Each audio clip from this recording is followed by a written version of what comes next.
Okay, so today I'm going to take you through what your lab should look like and sort of your first steps in getting your lab document ready because this is what you're going to hand in. So I've put mine in Google Sheets just because it's easier for me to remember where it is if it's in Google Sheets. The very first thing I'm going to do is name it and make sure it's saved in the right location. So I'm going to put my name in it. So I'm going to call it Emma Tammin and I'm just going to call it Syrup Lab because that's kind of easy to remember. And then if I press this little folder button, that'll let me save it wherever I want to. So I'm going to start in, this is my Google Drive. You can see I've got a ton of stuff in here. So I'm just going to click on my science folder and I'm going to save it there. Okay, and I would just press move here. I don't actually want to move mine because it's where I want it to be, so I'm going to leave it. Okay, so the next thing that I'm going to do, now that I've got it saved to where I want to, is I'm just going to add a title and my name to the lab document. So yours might look a little bit different. I couldn't remember exactly how I put it, but I'm just going to put my name in this top corner here, and that'll add it to every page. I'm going to pretend I'm in 7-2 because I teach 7-2, rep in 7-2, okay? And then I'm going to give it a title, and I'm just going to call this lab the Syrup Lab. I think that's fine for grade 7. And I'm just going to add that title up here as well, okay? So now that I have given my title and name, or sorry, my lab and name, I'm ready to get started. So you'll notice I've already put my research question in here. We're always going to have a research question in the form of how does the independent variable affect the dependent variable? So for this particular lab, our independent variable is the temperature of the maple syrup. That's what we're changing. And then what we're going to measure, our dependent variable, is the time it takes the maple syrup to fall into the beaker. Okay, so again, our research question is always going to be in the form of how does the independent variable affect the dependent variable. Okay, now I'm going to make sure that all of my variables and situations are listed. So down here, I have my independent variable, temperature of maple syrup. I've put my unit in brackets because we're just going to get into that habit in science. For the scenarios, you can still write the degrees Celsius next to it. So we've got scenario 1, or 12 degrees Celsius is the maple syrup. For scenario 2, it's 22 degrees Celsius. For scenario 3, it's 52 degrees Celsius. Then I'm going to fill in my dependent variable. And for this, my dependent variable is the time, or I could be even more specific and say the time it takes the syrup to fall into the beaker. And again, I'm putting my units in brackets. So the units I'm going to use to measure that is seconds. So that's what I'm going to put in here. Now, in order for this to be a reliable experiment, we know we can only be changing one thing. And the thing we're changing is our independent variable. But if we're only changing one thing, that means we need to think about what are all the things that we're going to keep the same. And all the things that we keep the same are what are called our controlled variables. So in here, I've listed, and we did this as a class, we listed all of the things that we were going to keep exactly the same, and then we said how we're going to control that. So we said the amount of maple syrup that we pour into the cup, it's always going to be 15 milliliters so that we can keep it fair. The height of the cup and beaker, 31 centimeters, we're always going to keep that the same. Otherwise, our data wouldn't be reliable. Now, the one we left blank was hole size because we said that the holes in the cup might be different sizes, but let's fill that in now. I think when we measured it, it was around 0.5 centimeters. Of course, keep the one that you measured. Don't change it to mine because your cup might have been slightly different. So now that that's done, we need to look at our safety considerations. And we're going to try to make these specific to the lab. So some of these are going to stay the same. Things like tying our hair back and wearing goggles are safety considerations that we're probably going to do for the majority of the labs to do. Do not eat maple syrup probably isn't completely necessary of a safety precaution. That's probably pretty obvious.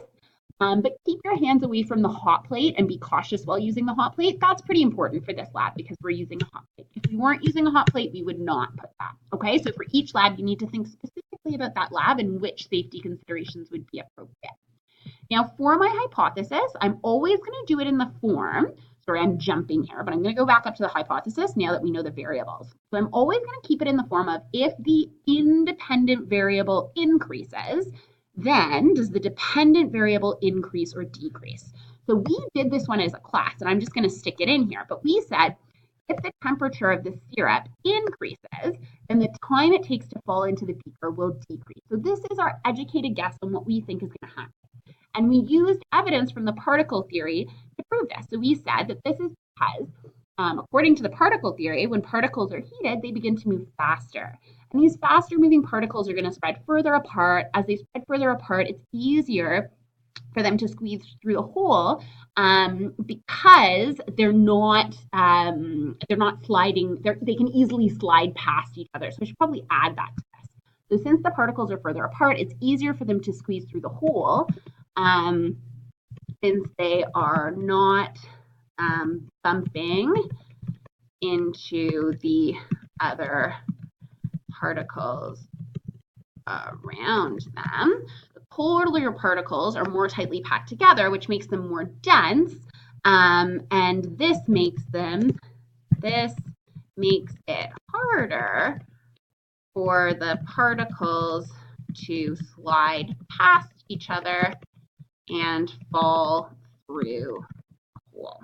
So really what we're talking about here, it does have a lot to do with what's called viscosity, which we'll learn way more about when we get into grade 8.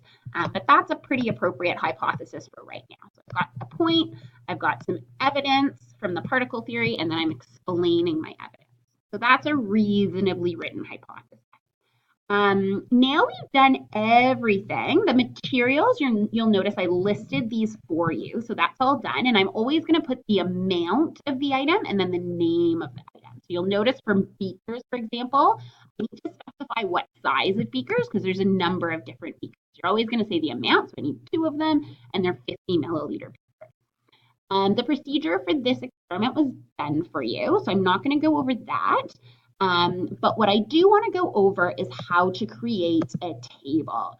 So the first type of table that we are going to create is the qualitative observations table. And in order to do this, I'm going to look at the lab review guide, which you can see on your OneNote. I'm in the lab review guide now, the design lab guide for grade 7, and I'm just going to scroll down to the table so that we can make sure ours looks the same.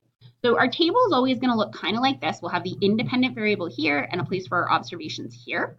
For this one, we only have 3 different scenarios. So I only need my table to be 1, 2, 3, 4 rows and 2 columns. So I'm going to go back to my Google Sheets and I'm going to put insert table, and then I'm going to make it 4 rows, like I said, and 2 columns. So now in here, I'm going to put the name of my independent variable, which is the temperature. And then I'm going to put degrees, and you need to insert a symbol here. So I'm going to go insert special character, and then I'm just going to search degrees, and there it is, degrees Celsius. Now, once I click that, it should just go in there. There it is. I'm just going to fill this out. So we did it at 12 degrees, 22 degrees, and 52 degrees. I'm not going to put degrees Celsius next to each of these because it's in the title. So the reason we put it in brackets in the title is so that we don't have to put it into our table. Now, if I want to make this column a little smaller, I'm just going to drag that over. And in this column, I'm going to put my observations. I probably want a little bit more room in my observations column because I need to write a little bit more than I would for my temperature. Okay, so it's here that you're going to write what it looked like as it was falling. So was it in one solid stream? Were there bubbles in the water? Was some of the, or in the syrup rather, was some of the syrup stuck on the side of the cup so it can get whole? Was the temperature slightly different than what it was supposed to be? All of those things can go into your qualitative observations. Now, our raw data table is where we're going to put all of our quantitative observations for each of our trials. So for most of the labs that we do in science, we're going to do 3 trials to give us a better idea of what the values should be. So we're going to make something that looks just like this. For this one, again, we only have 12, 22, 52. So we'll need 1, 2, 3, 4, 5 rows and 4 columns. So I'm going to go back in and make that. So again, I'm going to say insert, oops, not a chart, table. And I'm going to go 5 down, 4 over. Okay, so in here, we saw that these 2 were merged together, okay, to put the independent title. So I'm going to merge those together, and I'll show you how to do that. So you highlight them, and then you just right-click, and you press Merge Cells. Now I'm going to put our independent variable here. So it's temperature. Again, I need to insert a symbol. So I'm going to go to special characters. I'm going to go to degrees. There it is. Done. So that's finished. And then if we go back and look at this, we have trial 1, 2, and 3 in the bottom row, and in the top row, we put our dependent variable, and for us, it just happens to also be time. So I'm going to go back to this. I'm going to merge these together, doing the same thing again. So merge these cells. I'm going to put time, seconds. You can put sec, you can put s, and then I'm going to put trial 1, trial, oops, not trail, trial 2, and trial 3. And then here, I'm just going to put the temperatures that we're doing. So it was 12, 22, and 52. So now this table is ready to go and ready to fill out. Okay. Once we've got that all filled out, we're then going to process this data. So we need to find on our process data table the average of all of our trials.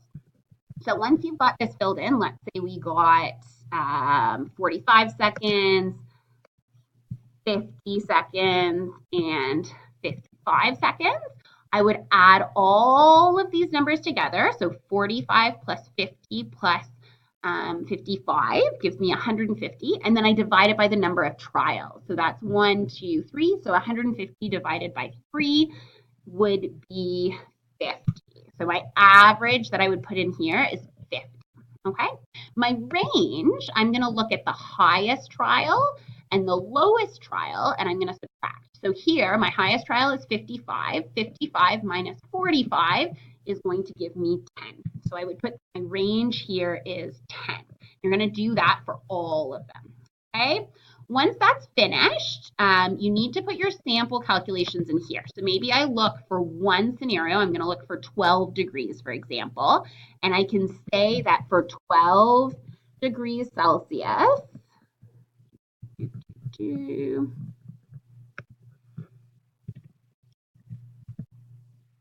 sorry, I put that in.